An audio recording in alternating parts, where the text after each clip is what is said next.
예, 반갑습니다. 지금부터 제7차 정책조정회의를 시작하도록 하겠습니다. 먼저 김태년 원내대표의 모두 발언이 있겠습니다. 오늘 개원식을 시작으로 7월 임시국회가 본격 가동됩니다. 7월 국회는 국민의 삶을 지키는 데 집중해야 합니다.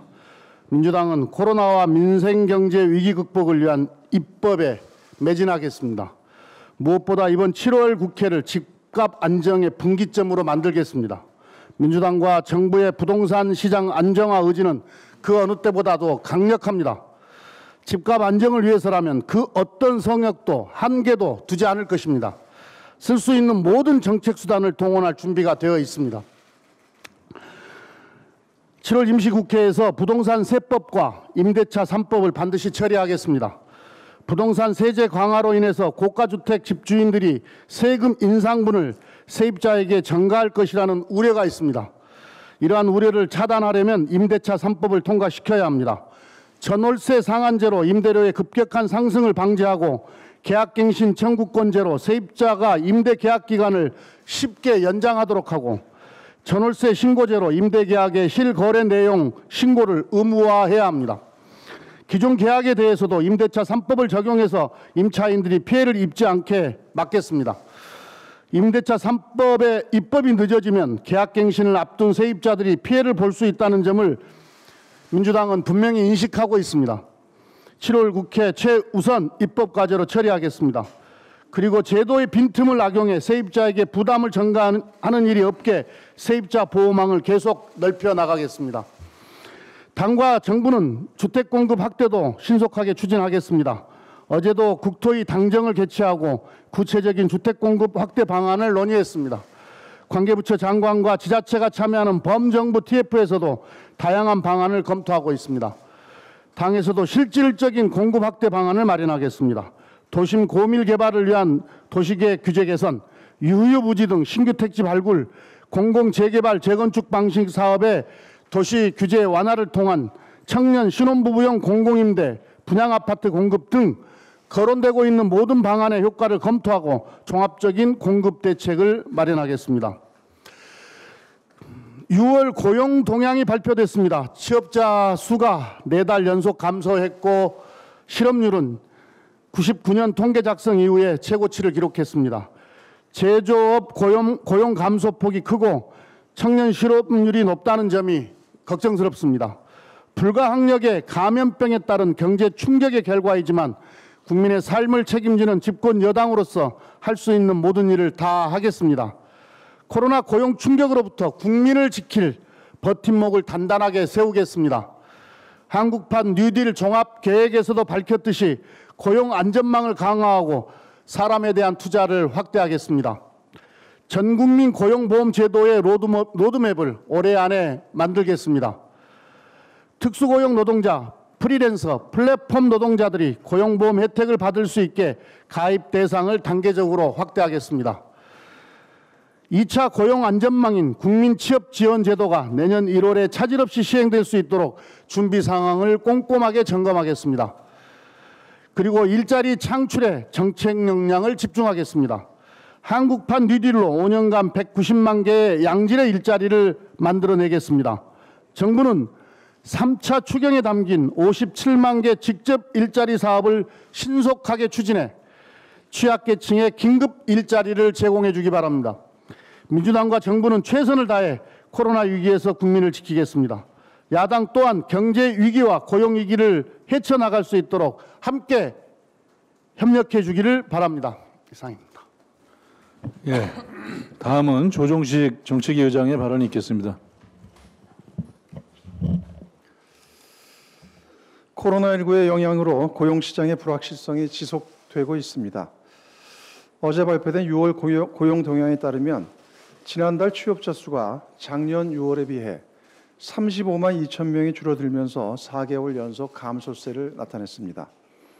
고용률과 실업률, 경제활동 참가율 등 주요 지표 전반이 약세를 나타냈고 특히 수출 부진 탓에 제조업 부문의 고용 충격이 심화되고 있습니다. 다만 직접 일자리 사업 등 정부의 정책적 노력과 소비 심리의 일부 회복 등에 힘입어 전체 취업자 수 감소세는 2달 연속 나아지고 있습니다. 계절적인 요인을 제거한 계절 조정 취업자 지표 역시 코로나 이전만큼은 아니지만 5월부터 증가하고 있는 것도 다행스러운 일입니다. 더불어민주당과 정부는 고용시장이 코로나19의 충격에서 하루속히 벗어날 수 있도록 고용 안전망 확충과 일자리 안정에 총력을 기울이겠습니다.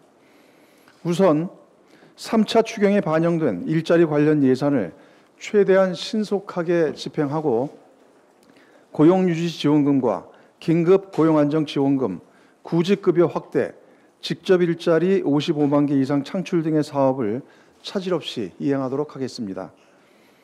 고용 안전망을 확충하기 위한 중장기적인 노력도 적극 전개하겠습니다. 내년 1월 시행 예정인 국민취업지원제도 준비에 만전을 기하고 고용보험 지원 대상 단계적 확대, 특고 종사자 산재보험 지원 직종 확대 등을 통해 고용 안전망을 더욱 넓고 두텁게 구축하겠습니다.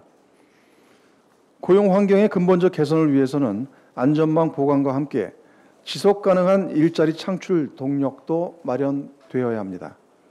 특히 경제 사회구조 대전환에 따른 노동과 산업부문 재편에 대처할 수 있는 일자리 전략이 필요합니다. 당정은 한국판 뉴딜의 속도감 있는 추진을 통해 오는 2025년까지 양질의 일자리 190만 개를 만들겠습니다. 디지털과 그린 경제에 걸맞는 미래형 일자리를 창출하고 사람 투자와 직업 교육 체계도 과감하게 혁신하겠습니다. 거듭 강조하지만 한국판 뉴딜에 우리 사회의 미래가 달려 있습니다. 한국판 뉴딜은 선도 경제로의 도약과 국민의 더 나은 삶을 위한 지속 가능한 혁신적 포용 국가를 목표로 한 국가 대전환 전략입니다. 더불어민주당은 한국판 뉴딜 전략의 성공에 모든 역량을 총동원하겠습니다. 그 성공 전략의 키는 첫째, 속도이고 둘째, 과감한 재정 투자와 풍부한 민간 재원의 참여이며 셋째, 제도 혁신입니다. 당정은 한국판 뉴딜의 속도감 있는 추진과 국민들과의 이익 공유를 위한 한국판 뉴딜 국민참여펀드 조성을 추진할 것이며 한국판 뉴딜 추진 체계인 당정추진본부에서 10대 시그니처 사업을 중심으로 구체적 실행 방안 마련과 신속한 제도 혁신에 착수할 것입니다. 이와 관련해 오늘 정부가 사업용 수소차에 대한 연료 보조금 도입 방안을 발표합니다. 수소차 보급 확대는 친환경 저탄소 경제 실현을 목표로 하는 그린 뉴딜의 핵심 프로젝트 가운데 하나입니다. 원활한 사업 추진을 위해 이동량이 많은 사업용 차량에 대한 적절한 지원 대책 마련은 필수적입니다. 더불어민주당은 여객 자동차 운수사업법과 화물자동차 운수사업법 개정을 통해 연료 보조금 도입 정책을 적극 뒷받침하겠습니다. 수소차의 가격 경쟁력을 제고하고 친환경 미래 모빌리티 확산을 가속화시켜 2025년까지 수소차 20만 대 누적 보급 목표를 반드시 달성하겠습니다. 7월 임시국회가 정상화됐습니다. 이에 따라 오늘 오후 대통령의 개원 축하 연설을 시작으로 국회가 본격적인 입법 활동에 돌입하게 됩니다. 출발이 많이 늦어진 만큼 여야 모두 심기일전하는 자세로 민생 현안 해결과 경제 위기 극복에 총력을 기울여야 합니다. 국회 앞에 놓인 과제가 참으로 만만치 않습니다. 더불어민주당은 1분 1초를 아껴가며 민생 경제 법안 처리에 최선을 다하겠습니다. 우선 주택시장 안정에 당력을 집중하겠습니다. 7월 국회에서 부동산 관련 입법 처리와 함께 가급적 이른 시일 내에 실수요자를 위한 주택 공급 확대 방안도 마련하겠습니다. 야당도 책임 있는 자세로 주택시장 안정 입법에 협조해 주기 바랍니다. 더불어민주당은 미래통합당 측이 합리적인 대안과 주장을 내놓는다면 언제든지 열린 마음으로 협의를 진행할 준비가 되어 있습니다.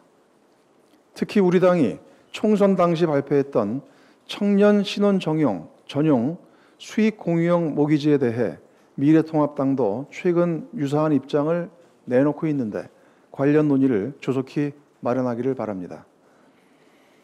대한민국의 미래 전략인 한국판 뉴딜 후속 입법도 서둘러야 합니다. 스마트 그린 미래학교 육성을 위한 원격 교육 기본법, 국민안전 SOC 디지털화를 위한 재난 및 안전관리 기본법, 미래 자동차 산업 육성을 선도하기 위한 여객자동차 운수사업법, 화물차 운수사업법 등의 처리에 속도를 내겠습니다. 법정 출범 시한이 이미 지난 공수처 관련 후속 3법과 K방역 확충 입법도 이번 7월 국회 회기 내에는 마무리 지을 것입니다. 제21대 국회가 정말 어렵게 발걸음을 떼게 됐습니다. 정쟁과 발목 잡기가 아니라 생산적인 정책 대결을 통해 성과를 내는 국회, 국민을 위해 24시간 일하는 국회가 될 수 있도록 야당의 협조를 당부합니다.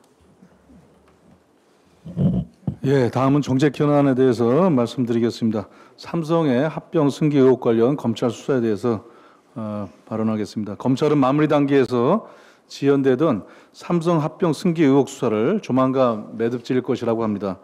법조계에서는 검찰이 조만간 이재용 삼성전자 부회장의 기소 여부에 대한 결론을 내리고 수사팀과 대검찰청 간 막판 조율을 거쳐서 삼성 수사를 이달 안에 마무리할 것이라고 합니다. 지난 2018년 11월 금융위원회 산하 증권선물위원회로부터 삼성 바이오로직스의 분식회계 혐의 고발장을 접수하여 수사한 지 1년 8개월이 됐습니다. 그동안 국민의 지속적인 관심을 꾸준히 받았던 사안이기도 합니다. 이런 국민의 관심 사안에 지난달 검찰 수사심의위원회에서는 불기소 권고가 나와 국민의 관심을 더욱 끌었고 검찰의 고심이 깊을 것이라고 보여집니다. 이런 검찰의 고심에 반드시 포함되어야 될 것이 있습니다. 유전무죄, 무전유죄라는 과거의 검찰의 나쁜 수사 행태의 결론을 반복하지 않는 것입니다. 또한 이번 삼성 합병 승계 의혹 관련해서 검찰 수사심의위원회 결정에 대해 많은 국민들이 가지게 된 돈 있으면 재판도 수사도 없다는 의심을 검찰이 수사 원칙을 중시하면서 해소하겠다는 의지를 가져야 한다고 보고 있습니다. 지금 검찰은 의지와 능력의 시험대에 서 있습니다. 검찰 수사 막바지에 구속영장 기각과 검찰 수사심의위원회의 불기소 권고라는 연이은 새로운 변수를 극복하고 삼성 합병 승계 의혹을 해결할지 전 국민이 지켜보고 있다는 것을 명심해야 할 것입니다. 만약 이번에도 의혹이 해소되지 않는다면 국민은 검찰의 수사 원칙과 존립에 대해서 강한 의구심을 갖게 될 것입니다. 우리 당은 수사와 재판 사항을 지켜보며 국민적 의혹 해소에 노력하겠습니다.